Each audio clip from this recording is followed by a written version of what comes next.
So what are the sources of iron? Iron, see the question is, the paper is like July 2013 and under short note we have requirement sources biochemical functions of selenium, then absorption transport storage of dietary iron in the body. Okay, so what is the source of iron beta?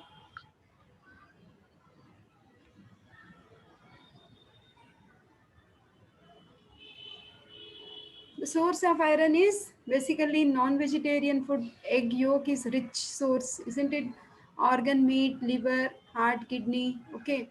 Good sources are green leafy vegetables, pulses, cereals, fish, apples, dried fruits, molasses. Poor sources, milk, wheat, and polished rice. Okay. So absorption, where is, see, this is the question. Absorption, transport, and storage. Under this heading, the iron is asked now. So whatever source we are eating, almost all the minerals are absorbed from the mucosa of the small intestine. Okay, that is in the stomach and also in the duodenum. Okay, then so now what are the factors which are actually affecting? That means either promoting or inhibiting is affecting iron absorption. First is acidity. See, acidity present in the stomach along with vitamin C, ascorbic acid and cysteine, they promote iron absorption. So in iron deficiency anemia, iron absorption is increased to 2 to 10 times so as to promote hematopoiesis. Then small peptides and amino acids also favor the uptake of absorption. Phytate, this is important point, but as a phytate found in cereals and oxalate found interferes with iron absorption. Actually, there is a question also, like in today's question only, 10th question. How oxalates in diet inhibit the absorption of iron and calcium? Actually, they form insoluble salts. Okay, the phytates and oxalates, they when they combine with either iron or calcium, they form insoluble salts which actually get excreted in the fecal matter. Hence, they will not allow. That means phytates will not allow the absorption of iron and also calcium. Oxalates and phytates, which are found in green leafy vegetables. Okay. Then a diet with high phosphate content also decreases iron absorption. Okay, then impaired iron absorption is observed in malabsorption syndrome. This you will study in second year beta in pathology, where you will see the mucosal villi, they get atrophied and the mucosal folds like the epithelium, like basically what is the epithelium we have? Columnar epithelium with brush border in case of small intestine, that is missing here. Okay, in this disorder. Okay, that is malabsorption syndrome, that will lead to steatorrhea. Steatorrhea is stools containing fat, white stools, clay colored stools. Okay, in patients with partial or total surgical removal of stomach, because iron absorption is promoted in the presence of HCl, isn't it? That's the reason in case of surgical gastrectomy and also a part of duodenum, if it is removed, then you will see the iron absorption is impaired. Then iron in mucosal cells, see ferrous, and this I will tell you, we have studied many times, I will revise once. See beta, this is a flow chart is there which you have to understand. See, iron absorption transport in the GIT. So what is happening? So whatever food we are eating, whether it is vegetarian or non-vegetarian, good sources, whatever you take, it is entering into the lumen of the stomach and small intestine. In presence of HCl and organic acid, it is converted to Fe plus 3 is ferric form. And usually ferric form is storage form. Okay, and ferric form is converted to ferrous form in the presence of ascorbic acid and cysteine. Okay, so this ferrous form is now always transport form is Fe plus 2. Please remember. From the lumen of GIT, now the absorption is entering into the mucosal cells of gastrointestinal tract. Okay, so there you will see again ferrous form is converted to ferric form in the presence of ferroxidase. Then ferric in present like combines with apoferritin, it forms ferritin Fe plus 3. So storage form is Fe plus 3, but in the mucosal cells it is not stored. Again it is transported. Again it is converted in by the enzyme ferroreductase to ferrous form. So this ferrous form is now transported through plasma, that is through blood circulation. It is now entering into the tissues. Okay, that is liver and bone marrow, where it is stored. In the liver, it is stored in the form of ferritin, hemosiderin. In the bone marrow, iron is stored in hemoglobin, myoglobin. Okay, and other tissues in the form of enzymes like cytochrome enzymes and non-heme iron. Okay, so always remember, storage form is ferric form. Okay, in the plasma, ferrous is converted to ferric, joins with apoferritin, and this ferric form is now stored in the tissues. Okay, this is what is absorption and transport of iron. Okay, so this is what is asked for us now: absorption and transport and storage. See, storage is also given here. So the same thing you are supposed to elaborate.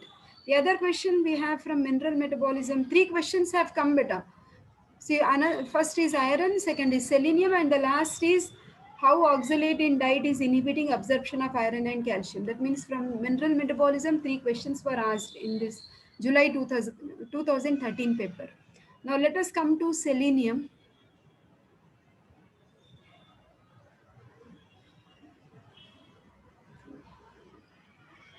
Yes, but under selenium, we are asked what is the requirement, sources, and functions. Okay. So first of all, let us see the sources. Where do we get the selenium? See, daily intake should be 50 to 200 milligrams. Okay, and good sources are organ meats, that is liver, kidney, and seafoods. Okay, now let us, after knowing the daily intake and the sources, now we will go to functions of selenium. So selenium along with vitamin E prevents the development of hepatic necrosis. That means it protects the liver cells. It also protects the muscle cells. It prevents it from muscular dystrophy. Okay. Then selenium is involved in maintaining structural integrity of biological membranes. That means cell membrane of normal cells, RBCs, they are held like made strong because of the presence of selenium. Now, selenium is selenocysteine. It is an essential component of this enzyme, glutathione peroxidase. We know, as such, biologically important peptides. This topic comes under protein chemistry. Small peptides whose amino acids length is less than 10 amino acids, we call them as biologically active peptides, right?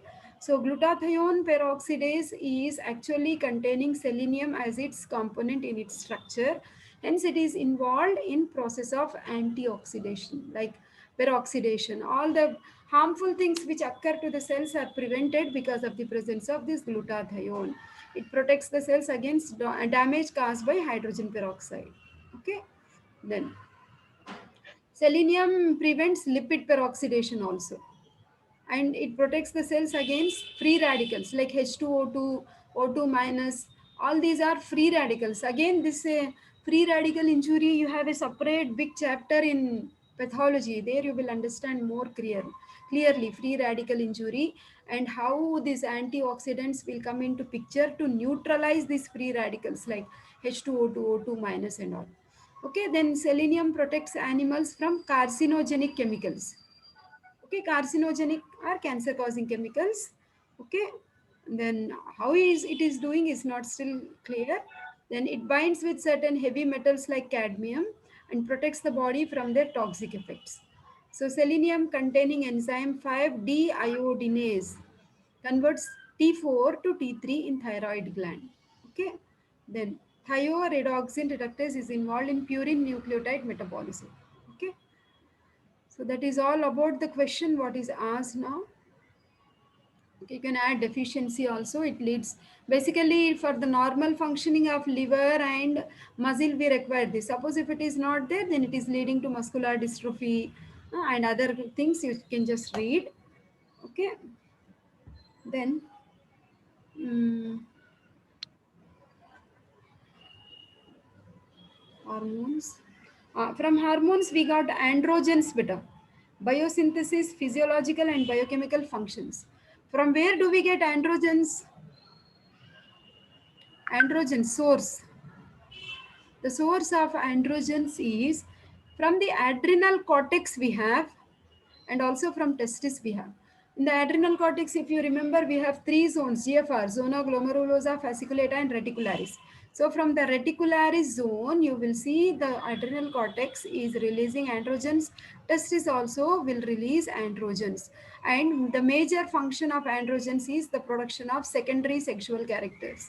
And it also helps in spermatogenesis. Sometimes we see females also may develop masculine characters, no, like some beard, some chest hair, or something like that, developing more. That is nothing but exaggerated production of androgens from adrenal cortex, because adrenal gland is present in both the sexes, right?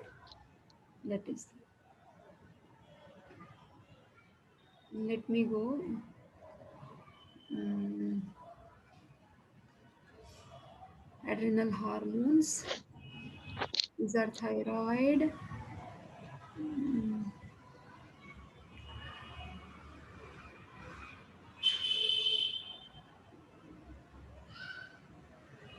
So zona reticularis is actually producing androgens. We know same extra point is not given here, but we will see with testis. Adrenal medulla. Yeah. So what is exactly asked under androgens? Biosynthesis, physiological and biochemical functions. Okay. Yeah, physiological and biochemical functions. Under this heading it is asked. No, biosynthesis is also asked. We will see this flowchart better. 19.15. Let us see where is it. Yeah. So that means for this small array 5 marks question, you have to learn this flowchart, because he is asking now. Biosynthesis is also asked, no? So we have to talk about this. Okay, like see cholesterol. We know from the cholesterol only all like estrogen, progesterone, androgens are synthesized. So it is converted to pregnenolone, then progesterone, 17 alpha hydroxyprogesterone. Then series of steps we have. Okay, estrone, testosterone, alpha dihydroxyesterone, estriol, estradiol. Okay, so you just give this flowchart better, which is actually cholesterol is the precursor for the synthesis of androgens. First, it is converted to this pregnenolone, which in then forms androstenedione by two pathways. Just follow that flowchart. Then active form of androgen is not testosterone, but it's metabolite. Dihydrotestosterone is the active form of androgen. Okay. So how is it formed? Like under testosterone is reduced by enzyme 5 alpha reductase to form hydrotestosterone, which is the active form. Okay. Then let us see what are the functions, physiological and biochemical. So androgens primarily this dihydrotestosterone (DHT) and testosterone, they help in growth and development of male secondary sexual characters. Okay, spermatogenesis, male pattern of aggressive behavior, uh, physiological functions. Protein metabolism, they promote RNA synthesis, that is transcription and translation. They cause positive nitrogen balance. That means they help in the like formation of more muscles. You see in young age, boys will have more muscle mass, no? They are interested in gym and all because of the production of androgens. Then effect of carbohydrate and fat metabolism. Androgens increase glycolysis, fatty acid synthesis, and citric acid cycle. Then effect on mineral metabolism. Androgens promote mineral deposition and bone growth before the closure of epiphyseal cartilages. Okay, beta? So this is the question what we got from hormones chapter. Then as we move on, let's move to the next question. So under organ function tests, we have liver function test, right? So liver and kidney function tests have been asked together. So you need not give the functions of liver because it is not physiology. Okay. You basically give this table beta, which is actually helping us to assess whether the liver is functioning normally or not. Okay, that's like in order to assess hepatic function, we know like liver is concerned with the breakdown of hemoglobin, that is heme catabolism. So common plasma or serum markers for impaired function, increased bilirubin. That means if heme catabolism is more than suppose if it is hemolytic anemia, what happens? Sickle cell anemia, you will see more number of RBCs are lysed. Hence, more amount of bilirubin is released into the blood circulation. Okay, then like some of the enzymes are increased in liver dysfunction, like alanine transaminase, aspartate transaminase, gamma glutamyl transpeptidase. We know liver is concerned with the protein synthesis. So, in case liver is damaged, albumin levels are reduced. Prothrombin is actually important for bleeding and clotting mechanism, right? So that prothrombin time is prolonged and the blood clotting will not occur fast. Protein catabolism is deranged, hence urea levels will rise, ammonia will rise, very dangerous. Patient may go into coma. Lipid metabolism is disturbed because liver is regulating almost all metabolisms. Hence, because lipid metabolism is disturbed, you will see cholesterol and triglyceride levels will rise.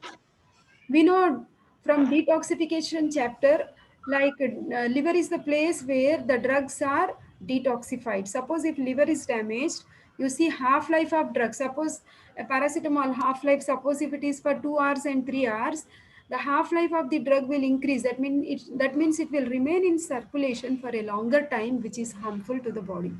Okay, about half life you will study in detail in pharmacology second year. Then bile acid metabolism, so increased bile acid production because they are not being properly handled by the liver. So this you have to elaborate. And we in the at the beginning of our class we have just discussed Vandenberg's reaction, isn't it? This is more important. Basically, as Chavi was telling us, we have three different types of jaundice: hemolytic jaundice, obstructive jaundice, and hepatic jaundice. In case of hemolytic jaundice, you will see the type of bilirubin here we have is unconjugated bilirubin. Unconjugated bilirubin in the sense the bilirubin which is not in combination with UDP.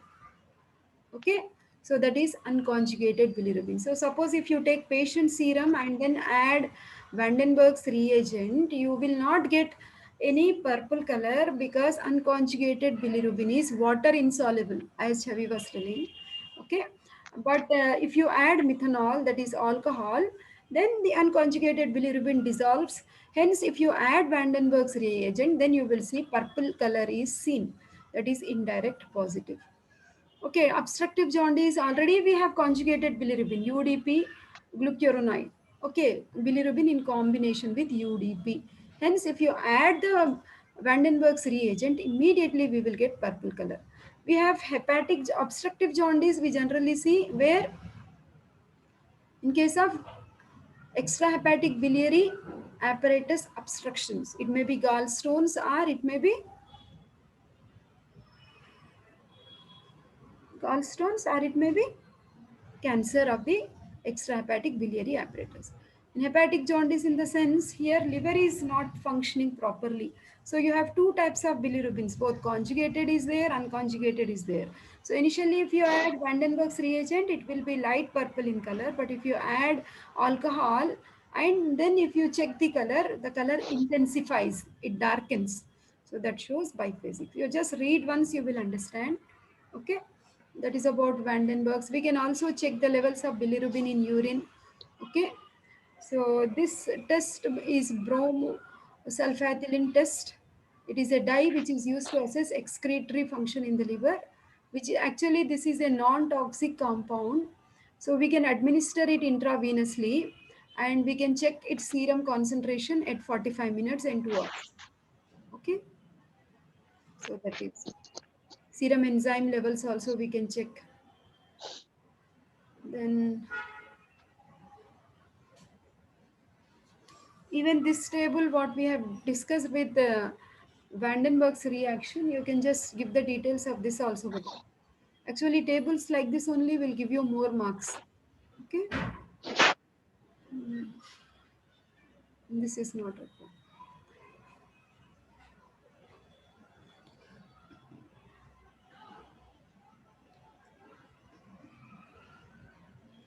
So much is not required. In then renal function test, so I was asking you like there is one universal formula about clearance, that is C is equal to U into V by P. Do we write about jaundice also? Jaundice, if you have read already, you write little better. Otherwise, time may not permit. Anyhow, you are giving three types of jaundice And here only, no, in the table. liver, Hemolytic and for here. the liver function test, we can write. We can write only about Vanderburg's reaction, right? No, no, you need to elaborate little better. First, give this table, okay?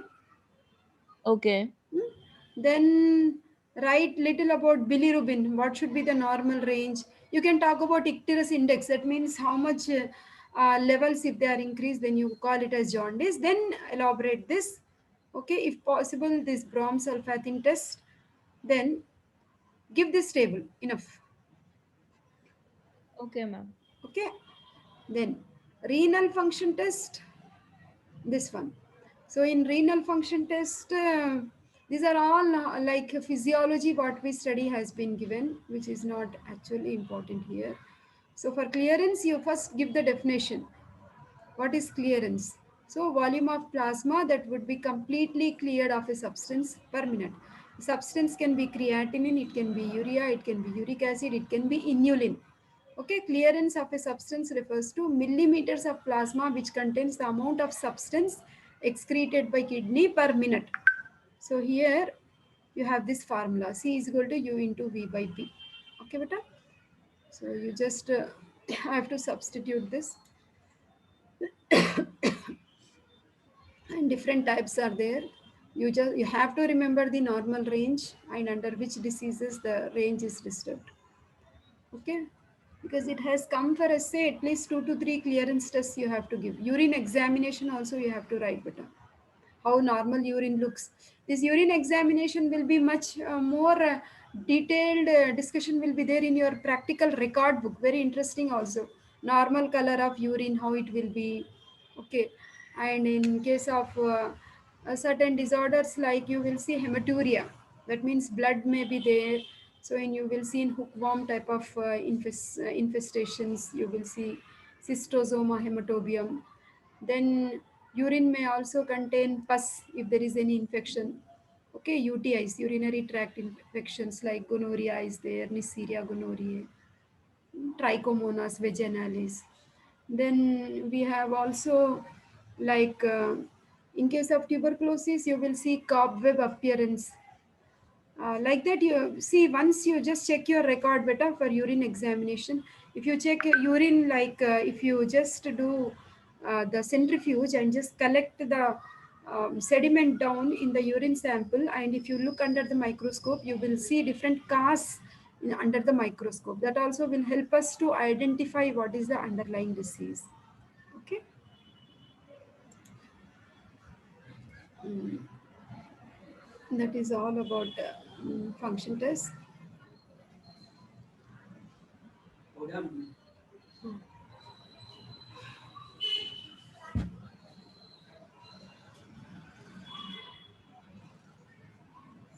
So water electrolyte balance, I am not finding any osmolarity, osmolar. This we will see at the end. Rest questions have come from the last chapters only. Transcription, translation. Do you remember the differences? DNA polymerase and RNA polymerase.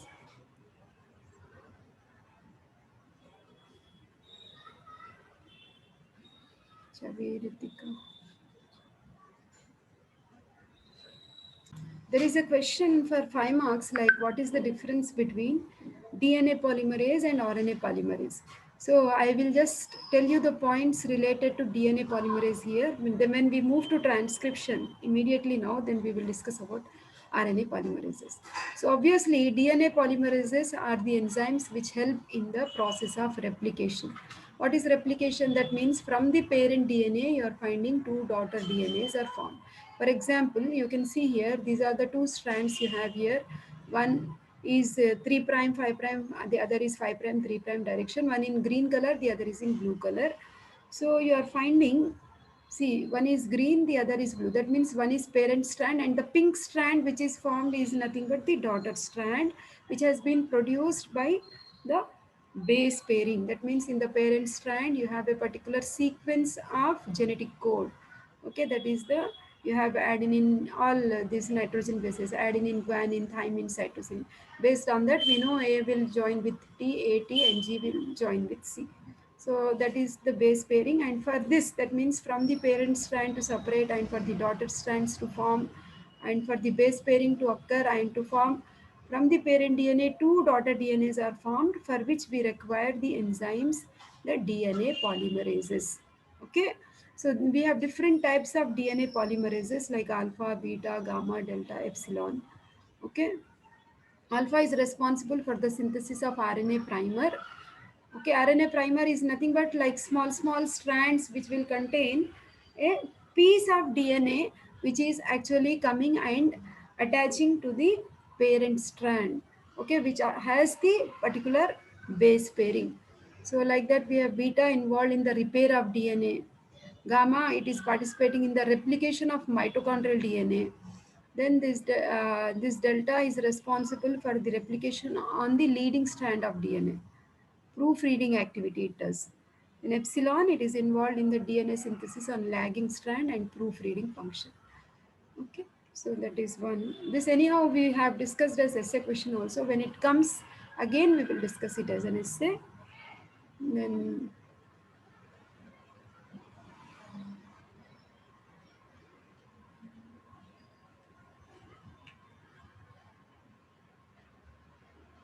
yeah, this is the question now, right? See here, beta. See here. There is a question like DNA polymerases and RNA polymerases. DNA polymerases we have just discussed. Then now we are seeing the RNA polymerase. So RNA polymerase, how many are there? RNA polymerase 1, 2, and 3. Okay. So one is concerned with the synthesis of rRNA, ribosomal RNA.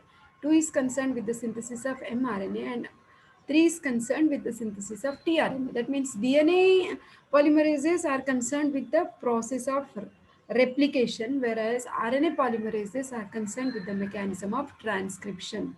Transcription is nothing but the formation of RNA from DNA. Okay, the double stranded DNA will uncoil itself and a part of it is being read and it is being separated and is moving from the nucleus to the cytoplasm. So that mechanism is transcription. So now transcription has come as an essay question. Let us discuss in detail. So process of transcription and note of post-transcriptional modifications. Now these are the enzymes. Now see here, if you consider a cell, inside the cell we have nucleus and inside the nucleus we have chromosomes, and all chromosomes are highly